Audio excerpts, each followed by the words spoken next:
श्रीहरिवायुगुरुभ्यो नमः। ॐ वन्दे विष्णुं नमामि श्रियमथ च भुवं ब्रह्मवायू च वन्दे गायत्रीं भारतीं तामपि गरुडमनन्तं भजे रुद्रदेवं देवीं वन्दे सुपर्णीमहिपतिदयितां वारुणीमप्युमां ताम् इन्द्रादीन् काममुख्यानपि सकलसुरान् तद्गुरून्मद्गुरूंश्च अभ्रमं भङ्गरहितम् अजडं विमलं सदा आनन्दतीर्थमतुलं भजे तापत्रयापहं। पूज्याय राघवेन्द्राय सत्यधर्मरताय च भजतां कल्पवृक्षाय नमतां कामधेनवे। पृथ्वीमण्डलमध्यस्थाः पूर्णबोधमतानुगाः वैष्णवाः विष्णुहृदयाः तान् नमस्ये गुरून् मम। आपादमौलिपर्यन्तं गुरूणामाकृतिं स्मरेत् तेन विघ्नाः प्रणश्यन्ति सिद्ध्यन्ति च मनोरथाः। श्री विद्यासागरमाधवतीर्थगुरुभ्यो नमः। हरिः ओम्। श्रीपूर्णबोधगुरुतीर्थपयोब्धिपारा कामारिमाक्ष विषमाक्ष शिरस्पृशन्ति पूर्वोत्तरामिततरङ्गचरत्सुहंसा देवालिसेवितपराङ्घ्रिपयोजलग्ना जीवेशभेदगुणपूर्तिजगत्सु सत्त्वनीचोच्चभावमुखनक्रगणैः समेता दुर्वाद्यजापतिकिलैर्गुरुराघवेन्द्रवाग्देवता सरिदमुं विमलीकरोतु।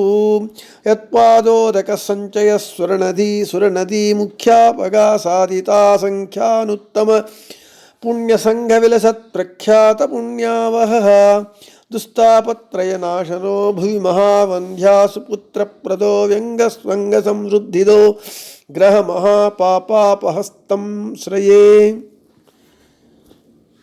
మనము నిన్నటి రోజున ఈ శ్లోకములోని యత్పాదోదక సంచయ సురనది ముఖ్యాపగా సాధిత అసంఖ్యానుత్తమ పుణ్య సంఘ విలసత్ ప్రఖ్యాత పుణ్యావహ అనేటటువంటి పంక్తి యొక్క అర్థాన్ని చెప్పుకున్నాం. రాఘవేంద్ర గురుసార్వభౌముల వారి పాదోదకము సకల తీర్థముల కంటే ఎక్కువ పుణ్యకరము పుణ్యప్రదము అని దాని తాత్పర్యం. ఈరోజు దుస్తాపత్రయనాశన భువి మహావంధ్యా సుపుత్రప్రద వ్యంగస్వంగ సమృద్ధిద గ్రహ పాపాపహ అనేటటువంటి ఈ పంక్తుల యొక్క అర్థాన్ని చూద్దాం. దుస్తాపత్రయనాశన, మనము దీని అర్థాన్ని చెప్పుకున్నాం.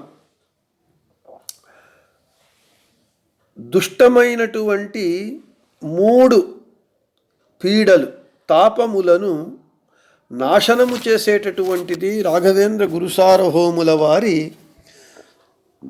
పాదోదకము. మనము తాపత్రయము అని అంటూ ఉంటాం. అంటే కష్టాలు వచ్చినప్పుడు చాలా తాపత్రయంగా ఉన్నది.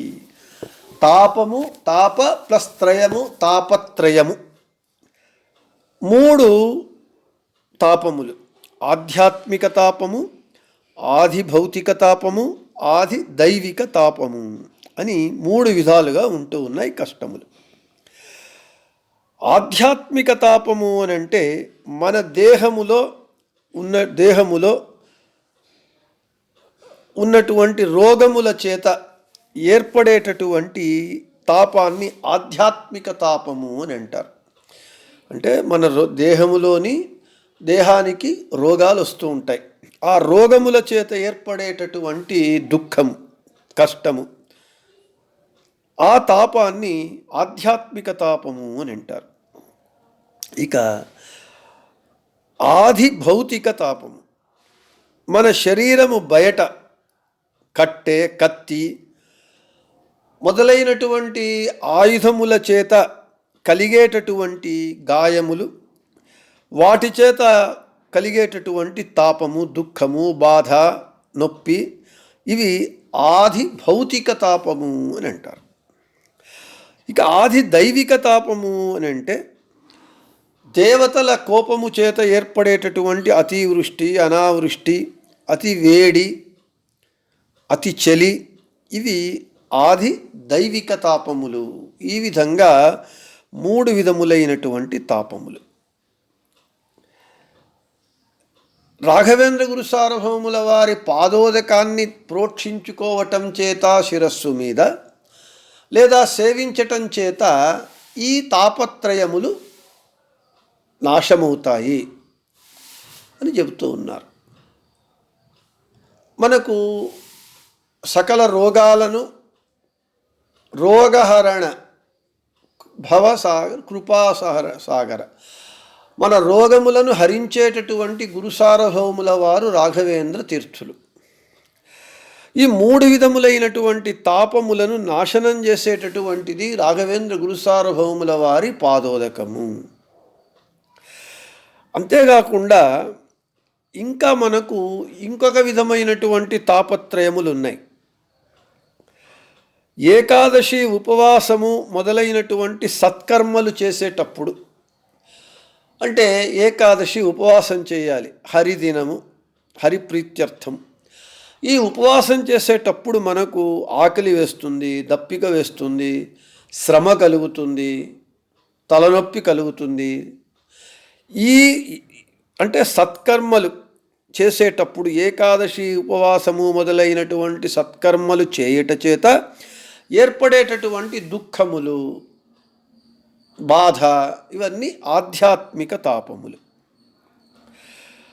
ఆది భౌతిక తాపము అంటే పంచాగ్ని మధ్య ఉండి తపస్సు చేయటం అనేటటువంటిది, దాని వలన కలిగేటటువంటి బాధలు, వీటిని ఆది భౌతిక తాపము అని అంటారు.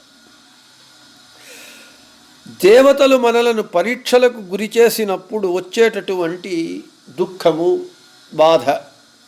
రంతిదేవుణ్ణి ఏ విధంగా దేవతలు పరీక్షించారో, అతడు ఉపవాసము చేసి ఆకలితో ఉన్నప్పుడు తినడానికి, తాగడానికి ఆహారము, నీళ్లు పెట్టుకున్నప్పుడు దేవతలు వచ్చి వాటిని అడిగి తీసుకుంటారు. ఈ విధంగా దేవతలు తమ భక్తులను పరీక్షించడానికి ఇచ్చేటటువంటి తాపములు ఆది దైవికము అంటారు. ఆది దైవిక తాపములు అంటే దేవతా కార్యము కొరకు చేసేటటువంటి ఉపవాసాదులు, నోములు, వ్రతములు, పూజలు, వీటి వలన కలిగేటటువంటి బాధలు, దుఃఖము, నొప్పి, ఇవన్నీ కూడా మనం సాధన చేయటానికి సాధనలో భాగం. ఇవన్నీ ధనుర్మాసము తెల్లవారుజామున లేచి నక్షత్రములు ఉండగానే దేవుని పూజ చేసి భగవంతునికి ముద్గాన్నము, పొంగలి నైవేద్యం చేయాలి. చలికాలము, అందులోనూ ధనుర్మాసము, అంత చలియందు తెల్లవారుజామున 3 గంటలకు చన్నీళ్లు స్నానం చేయాలి అంటే కష్టమే మరి.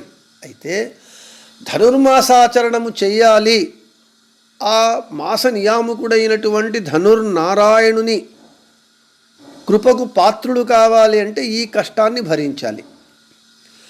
సరే, మనము సాధన చేయుటలో, సత్కర్మలు చేయటంలో వచ్చేటటువంటి ఈ తాపములు మనము కొద్దిగా ఇష్టంగానైనా కష్టంగానైనా దాన్ని భరిస్తాం.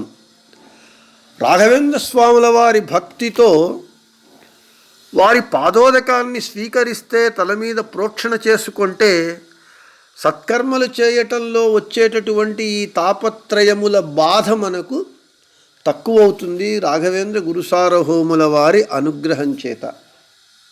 అంటే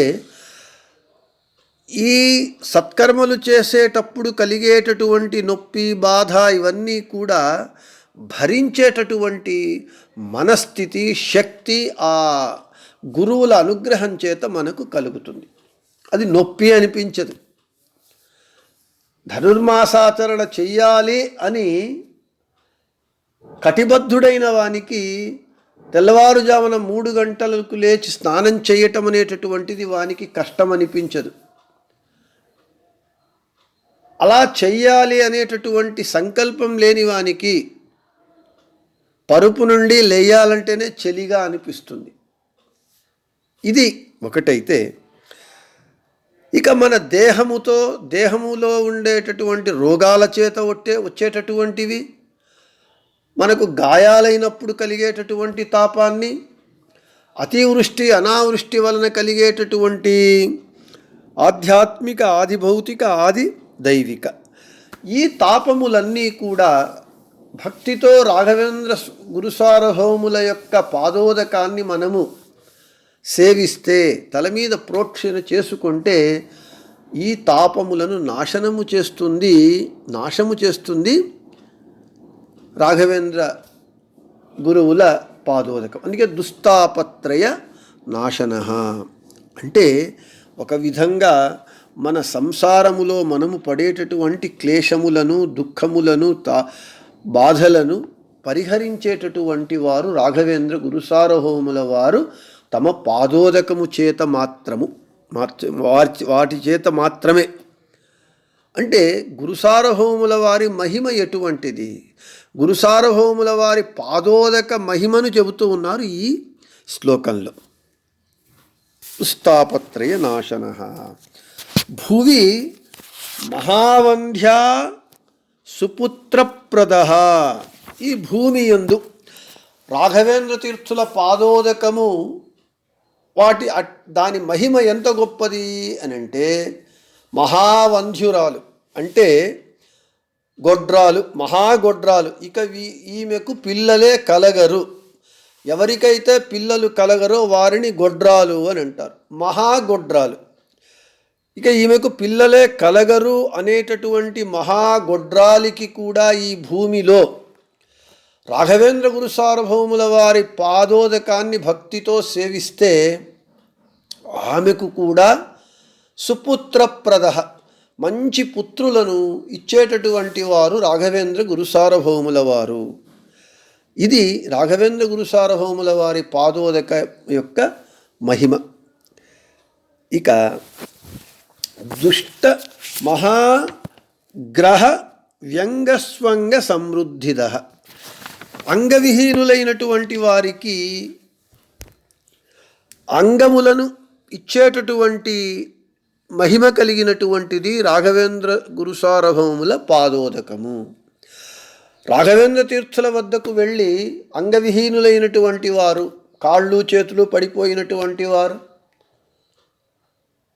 మానస వికలాంగులు, వీళ్ళు వెళ్ళి రాఘవేంద్ర గురుసార్వభౌముల వారిని సేవిస్తే, ప్రతినిత్యము వారి పాదోదకాన్ని సేవిస్తే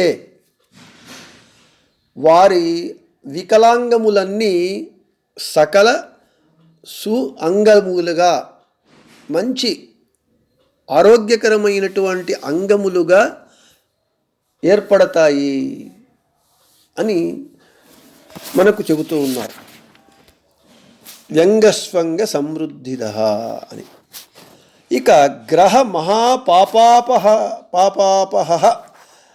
అంటే దుష్ట గ్రహములు, అది ఏదైనా కానీ ముందు వస్తుంది, భూత ప్రేత పిశాచాది పీడా తస్య నజాయతే అని.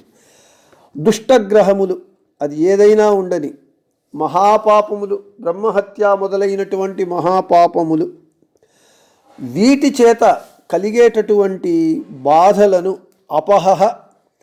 పరిహరించేటటువంటిది రాఘవేంద్ర తీర్థుల పాదోదకం. అంటే రాఘవేంద్ర తీర్థుల వారి పాదోదకము మనకేదైనా దుష్టగ్రహ పీడలు ఉంటే, బ్రహ్మహత్య మొదలైనటువంటి మహాపాపముల ఉండి వాటి నుండి మనము దుఃఖములను, కష్టములను, నష్టములను, బాధలను అనుభవిస్తూ ఉంటే భక్తితో రాఘవేంద్ర గురుసార్వభౌముల వారి పాదోదకాన్ని సేవిస్తే అవన్నీ నాశమవుతాయి. ఇటువంటి రాఘవేంద్ర గురుసార్వభౌములను తం శ్రయే ఆశ్రయిస్తాను. ఇటువంటి పాదమహిమ కలిగినటువంటి రాఘవేంద్ర గురుసార్వభౌముల వారిని నేను ఆశ్రయిస్తాను అని అప్పణాచార్యుల వారు ఈ శ్లోకంలో చెబుతూ ఉన్నారు. ఇప్పుడు నేను ఈ స్తోత్రంలో వచ్చేటటువంటి రాఘవేంద్ర గురుసార్వభౌముల వారి మహిమలను ఏమేమి చెప్పబడతాయి, ఇంతవరకు చెప్పబడ్డాయి, ఇవన్నీ కూడా మన జీవితాలలో అందరూ ఎవరో ఒకరు ఏదో ఒక అనుభవాన్ని మంత్రాలయానికి వెళ్ళి లేదా వారి వారి ఊరులలో నగరాలలో ఉండేటటువంటి మృత్తికా బృందావన సన్నిధానములందు కూడా ప్రతి ఒక్కరూ తమ జీవితంలో ఒక్కమారైనా అనుభవించినటువంటి వారే. ఎందుకు ఇంతమందికి రాఘవేంద్ర గురుసార్వభౌముల వారి పాదోదకం కానివ్వండి, వారి మృత్తిక కానివ్వండి, వారి ఒక భావచిత్రాన్ని, ఒక రాఘవేంద్ర స్వాముల వారి బొమ్మను పెట్టుకొని ఒక దీపం వెలిగించి ప్రదక్షిణ నమస్కారాలు చేస్తే అనుగ్రహిస్తున్నారు అనంటే కలియుగ కామధేనువు వారు, కలియుగ కల్పవృక్షము. కాబట్టి మనకందరికీ ఇవి ఈ స్తోత్రంలో చెప్పినవన్నీ ఏది అతిశయోక్తులు కాదు, ఏది కల్పనలు కాదు, అభూత కల్పనలు కాదు. ఎందుకు? మనమందరూ ప్రతినిత్యము అనుభవిస్తున్నవే. మన వెనుకటి వారు, మన పూర్వీకులు అనుభవించారు రాఘవేంద్ర గురువుల మహిమలను, వాళ్ళు చవి చూచారు, ఇప్పుడు మనం చూస్తూ ఉన్నాము. ముందు కూడా మన ముందు తరం కూడా రాఘవేంద్ర గురుసార్వభౌముల వారి మహిమలను వారు కూడా చవి చూస్తూనే ఉంటారు. ఎందుకు? పూజ్యాయ రాఘవేంద్రాయ సత్యధర్మరతాయ చ భజతాం కల్పవృక్షాయ నమతాం కామధేనవే. ఇక మనము ఎంతైనా చెప్పుకుంటూ పోవచ్చు. అయితే ఈ శ్లోకం యొక్క వివరణను ఇప్పటితో ముగించి ఇక యత్పాదకంజరజసా పరిభూషితాంగా యత్పాదపద్మ మధుపాయితమానసాయే యత్పాదపద్మ పరికీర్తన జీర్ణవాచస్తద్దర్శనం దురితకాననదావభూతం. యత్పాదకంజరసా పరిభూషితాంగా యత్పాదపద్మ మధుపాయితమానసాయే యత్పాదపద్మ పరికీర్తన జీర్ణవాచస్తద్దర్శనం దురితకానన దావభూతం అనేటటువంటి 9వ శ్లోకం యొక్క శ్లోకాన్ని మనము రేపటి పాఠమునందు చెప్పుకుందామని చెబుతూ శ్రీకృష్ణార్పణమస్తు, మధ్యేశార్పణమస్తు, అందరికీ శుభమస్తు.